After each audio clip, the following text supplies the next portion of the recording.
Hello students. तो जैसे कि लास्ट टाइम हमने यहाँ तक पढ़ लिया था ना, थ्रस्ट एंड प्रेशर से पहले पहले। अच्छा, उससे पहले एक बच्चे का किसी का डाउट था। डाउट क्या था कि उसने पूछा था कि एसिलेशन ड्यू टू ग्रेविटी क्या होता है। अच्छा, एसिलेशन ड्यू टू ग्रेविटी को पढ़ने से पहले सबसे पहले हमें ये समझना होगा कि एसिलरेशन क्या होता है आखिर, है ना। अगर हमें एसिलेशन समझ आएगा तभी तो हमें एसिलेशन ड्यू टू ग्रेविटी समझ आएगा। तो हम अब एसिलेशन, मैंने आपको पहले भी बताया था, एसिलेशन का मतलब होता है कि वेलोसिटी का कंटिन्यूस इंक्रीमेंट होना, स्पीड का कंटिन्यूस इंक्रीमेंट होना। मतलब कि टाइम के साथ साथ जो किसी भी, सपोज करो एक कार है, कार का एग्जांपल लेते हैं हम, और अगर वो कार की स्पीड टाइम टू टाइम पहले 40 किलोमीटर पर आवर थी, फिर 50 हो गई, फिर 60 हो गई, तो वो एक कंटिन्यूस बढ़ती जा रही है। जैसे जैसे टाइम बढ़ रहा है ना, कार की जो स्पीड है वो भी बढ़ रही है। तो इसका मतलब क्या हो गया कि कार का एसिलेशन हो रही है, कार एसिलरेट हो रही है। समझ आया? तो मतलब क्या हो गया उसका कि कार जो है वो एसिलरेट हुई है, उसका एसिलेशन हो रहा है। अच्छा ठीक है। तो अब एसिलेशन ड्यू टू ग्रेविटी क्या होता है? एसिलेशन ड्यू टू ग्रेविटी का अगर हिंदी में देखो सिंपल, ग्रेविटी की वजह से एसिलरेट होना। अब जैसे हर किसी की एसिलेशन ड्यू टू ग्रेविटी की वैल्यू अलग अलग होती है, मून पे अलग है, अर्थ पे अलग है। तो वो क्या बताती है कि जो हमारी प्लेनेट है, अब जैसे अर्थ हमारी प्लेनेट है, जो हमारी अर्थ है वो कितना अपनी तरफ अट्रैक्ट कर रही है किसी भी चीज़ को, किसी भी बॉडी को। मैंने बताया था ना, ग्रेविटेशनल फोर्स लगता है दो बॉडीज़ के बीच में, है ना। तो एक ये भी तो एक बहुत बड़ी समझ लो, पर ये भी तो एक बॉडी है ना, अर्थ भी तो हमारी एक ऑब्जेक्ट है ना, एक बॉडी है। तो ऐसे ही एसिलेशन ड्यू टू ग्रेविटी का मतलब हो गया कि वो ग्रेविटी की वजह से, अबे यार इतना सारा बता दिया, रिकॉर्ड करनी भूल गया। ओके, तो now we are going to start thrust and pressure, है ना। वो एसिलेशन ड्यू टू ग्रेविटी समझ आ गया ना सबको। तो अब हम थ्रस्ट एंड प्रेशर समझेंगे। इसमें क्या लिखा है, have you ever wondered why a camel can run in a desert easily, why an army tank weighing more than 1000 tons rest upon a continuous chain.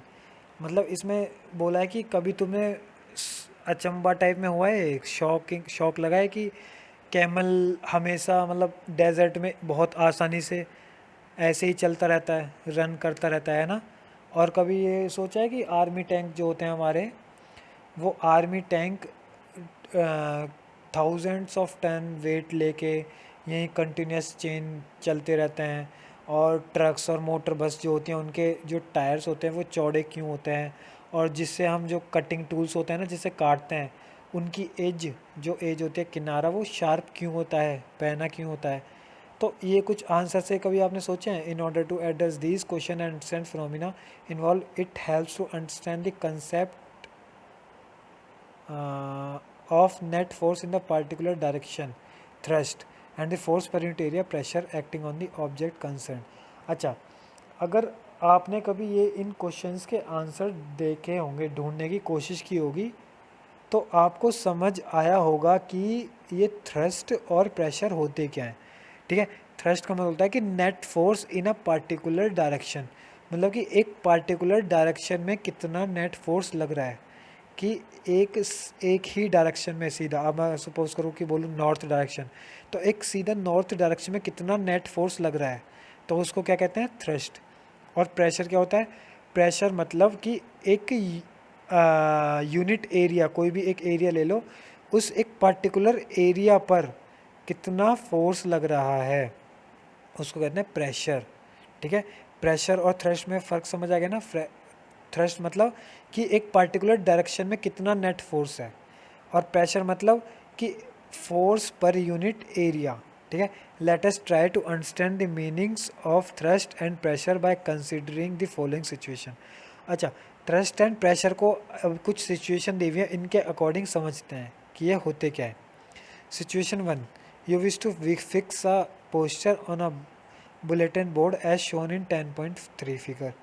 अगर तुमको एक, सपोज करो एक पोस्टर दिया हुआ है, उसको तुम्हें एक दीवार पे लगाना है, मतलब बुलेटिन बोर्ड पे लगाना है। कुछ हेडलाइंस होंगी, स्कूल में होता है ना बोर्ड पे कुछ डेली न्यूज़ वगैरह लगाते हैं वो। To do this task you will have to press drawing pins with your thumbs. अब अगर तुम्हें ये करना है तो उसके लिए तुम्हें क्या करना होगा कि ये थम्स है ना, ये इन थम्स से तुम्हें जो पिन है इसको प्रेस करना होगा, मतलब एक पर्टिकुलर डायरेक्शन में तुम्हें प्रेशर अप्लाई करना होगा। You apply a force on a surface area of the head of the pin. अच्छा, उसको करने के लिए तुमने क्या किया, अपने थंब से एक उसके जो पिन थी उसके जो पिन के ऊपर जो सरफेस एरिया उस पर तुमने अपने थंब से फोर्स अप्लाई किया। This force is directly perpendicular to the surface area of the board. और ये जो फोर्स है ये परपेंडिकुलर डायरेक्शन में होगा, मतलब अगर ऐसे है बोर्ड, ये वाला बोर्ड ऐसे है ये, तो इसके परपेंडिकुलर डायरेक्शन में है ना, परपेंडिकुलर डायरेक्शन में ऐसे ऐसे ही तो फोर्स लगा है, तब ऐसे फोर्स लगाओगे तभी तो पिन अंदर जाएगी ऊपर की तरफ perpendicularly. This force acts as a smaller area at the tip of the pin. और अब ये जो पिन के ऊपर जो फोर्स लगा रहे हैं स्मॉल एरिया में तो लगा रहे हैं परपेंडिकुलरली। अच्छा, अब इससे आता है सिचुएशन नंबर 2, एक और situation, you stand on a loose sand, you feet go deep into the sand, now lie down on the sand, you will find that your body will not go deep in the sand. In both the cases force exist on the sand in the weighing of your body. अब इसमें क्या बोला है कि अगर तुम suppose करो sand पे खड़े हो, सैंड मतलब रेत होता है ना, मिट्टी, उस पे खड़े हो तुम, और अगर तुम खड़े हो तो तुम्हारे पैर अंदर की तरफ जाने की कोशिश करेंगे, है ना, थोड़ा बहुत चले भी जाएंगे अंदर की तरफ। लेकिन अगर तुम लेटे हुए हो सैंड पे तो तुम्हारा क्या होगा, बिल्कुल भी बॉडी का पार्ट सैंड के अंदर नहीं जाएगा, अंदर नहीं धसेगा, धसेगा समझते हो ना, अंदर की तरफ नहीं जाएगा। तो वो ऐसा क्यों होता है, अगर तुम्हारे पैर हैं ऐसे तो तुम्हारे पैर अंदर की तरफ जाने की सोचेंगे, स्टार्ट कर देंगे ऐसे, है ना, अंदर की तरफ। अगर तुम ऐसे लेटे हुए हो तो तुम बिल्कुल भी अंदर नहीं जाओगे। तो ऐसा क्यों होता है, ये होता है सरफेस एरिया की वजह से, कि जितना ज़्यादा सरफेस एरिया होगा उतना ही ज़्यादा फोर्स लगता है रोकने के लिए अपोजिट डायरेक्शन में, ठीक। तो मैंने आपको बताया ना, जितना ही तुम अगर सरफेस एरिया यहाँ पे कम है तो यहाँ पे ज़्यादा फोर्स लगेगा अंदर की तरफ, मतलब रोक, जो अपोज करेगा ना वो कम अपोज करेगा। और इस केस में क्या, अगर तुम लेटे हुए हो ऐसे, ऐसे लेटे हुए हो तुम, तो उस केस में क्या होगा कि तुम्हारा जो सरफेस एरिया वो इतना सारा है, देख रहे हो कितना सारा है, इतना सारा, ये सारा सरफेस एरिया इतना। तो इस केस में क्या होगा कि तुम्हारा जो सरफेस एरिया वो ज़्यादा होगा, तो मतलब फोर्स को अपोज जो करेगा वो ज़्यादा करेगा, तो तुम मतलब कम अंदर जा पाओगे, है ना। You have learn this that weight is force acting vertically downwards. और तुमने पढ़ा है कि जो हमेशा फोर्स लगता है वो वर्टिकली डाउनवर्ड्स लगता है। Here the force is acting perpendicular to the surface of the sand. The force acting on the object perpendicular to the surface is called the thrust. अब यहाँ पे जो तुम्हारा फोर्स लग रहा है ना परपेंडिकुलर डायरेक्शन में, उसको ही हम थ्रस्ट कहते हैं। थ्रस्ट समझ में आ गया ना, जो परपेंडिकुलर डायरेक्शन में फोर्स लगता है उसी को हम थ्रस्ट कहते हैं। When you stand on a loose sand, the force that is the weight of your body is acting on the equal area to the area of your feet. अब अगर तुम खड़े हो तो तुम्हारा जो वेट है वो तो सेम है, लेकिन वो एक पार्टिकुलर एक कंसनट्रेट हो रहा है तुम्हारे फुट, जैसे जितने बड़े तुम्हारे पैर है ना उतना ही सरफेस एरिया है, तो उस पर कंसनट्रेट हो रहा है। वेट तो उतना ही है, लेकिन क्या है कि सरफेस एरिया कम है, तो सरफेस एरिया कम है कि तो तुम अंदर जाने के चांसेस, तुम्हारे जो वेट है वो अंदर जाने के चांसेस ज़्यादा होंगे। When you lie down the same force act on the equal area to the contact area of your whole body which is larger than the area of your feet. और जब तुम लेटते हो तो तुम्हारी पूरी बॉडी का जो वेट है वो एक ज़्यादा सरफेस एरिया पे लगता है, तो जब तुम लेट जाते हो तो फीट से ज़्यादा सरफेस एरिया होता है ना, क्योंकि पैर तो छोटे छोटे होते हैं हमारे और तुम्हारी पूरी जो बॉडी है वो बड़ी बड़ी है। तो उस केस में क्या होगा कि तुम्हारे जो फुल बॉडी है उस पर मतलब तुम अंदर की तरफ नहीं जाओगे। विच is larger, this the effect of the force of the same magnitude on a different area is different. अच्छा, अब इसने बोला है कि देखो फोर्स तो सेम है,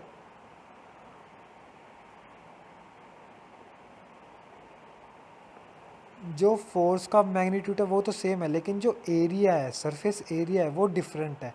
तो जो सरफेस एरिया है वो डिफरेंट है ना, उसी की वजह से क्या होता है कि तुम्हारा जो फोर्स है वो डिफरेंट हो जाता है डिफरेंट डिफरेंट एरियाज़ के केस में। In the above case thrust is the same but effect of different. इस अब केस में थ्रस्ट तो सेम है लेकिन इफेक्ट डिफरेंट है। तो अब इससे एक फॉर्मूला बनता है हमारा प्रेशर का, क्या है, pressure is equal to thrust per unit area. तो प्रेशर इज इक्वल टू क्या होता है, थ्रस्ट अपॉन एरिया। ठीक है, तो ये आपको बहुत ज़्यादा इंपॉर्टेंट है, ये याद रखना है। The effect of thrust on the sand is larger while the standing than the while lying. अब जो थ्रस्ट का जो इफेक्ट है ना सैंड पे, वो ज़्यादा है जब तुम स्टैंड हो, मतलब जब तुम खड़े हो, कंपेयर एज कंपेयर टू किसके, जब तुम लेटे हुए हो। मतलब कि अगर तुम खड़े हो तो उस केस में थ्रस्ट ज़्यादा है कंपेयर टू जब तुम लेटे होगे तो थ्रस्ट कम होगा, और जब तुम खड़े हो तो थ्रस्ट उस केस में ज़्यादा है। The thrust on unit area is called pressure. और जो यूनिट एरिया पे थ्रस्ट है ना उसको ही हम प्रेशर कहते हैं, the thrust on unit area. अब प्रेशर का फॉर्मूला क्या है, थ्रस्ट अपॉन एरिया। ठीक है, तो अगर मैं आपको थ्रस्ट की वैल्यू दे दूँ तो और एरिया दे दूँ कितना है, तो प्रेशर की वैल्यू इजीली आ जाएगी, pressure is equal to thrust upon area. Thrust को एरिया से डिवाइड करो, प्रेशर की वैल्यू तुम्हारे हाथ में आ जाएगी। Substitute SI unit of thrust and area in equation 10.2 we get the SI unit of pressure as newton per metre square और न्यूटन पर मीटर की पावर -2। अच्छा, तो प्रेशर देखो, थ्रस्ट की वैल्यू आई, एरिया की वैल्यू, इनको यहाँ पे पुट करने के बाद इस इक्वेशन में तुम प्रेशर की वैल्यू आ जाएगी, और उसकी यूनिट क्या होती है प्रेशर की, Newton per metre square. Newton मतलब फोर्स, मीटर स्क्वायर मतलब एरिया। तो फोर्स पर यूनिट एरिया, और थ्रस्ट भी क्या होता है, फोर्स। थ्रस्ट की यूनिट क्या है, थ्रस्ट की यूनिट भी तो फोर्स ही है ना, ये थ्रस्ट जो है इसकी यूनिट भी तो फोर्स है, तो मतलब इसकी यूनिट भी तो मतलब फोर्स की जैसी यूनिट है जो फोर्स की है, वही तो सेम है, newton. In honour of scientist बेजियल Pascal the SI unit of pressure is called pascal denoted by PA. और एक ऐसा यूनिट जो प्रेशर की होती है उसको हम पास्कल भी कहते हैं, वो किसके नाम पे पड़ी है, ब्लेसिन पास्कल, ब्लेस पास्कल। अभी एक एग्जांपल है, ये कुछ आपको ट्राई करना है, उसके बाद हम नेक्स्ट टाइम ये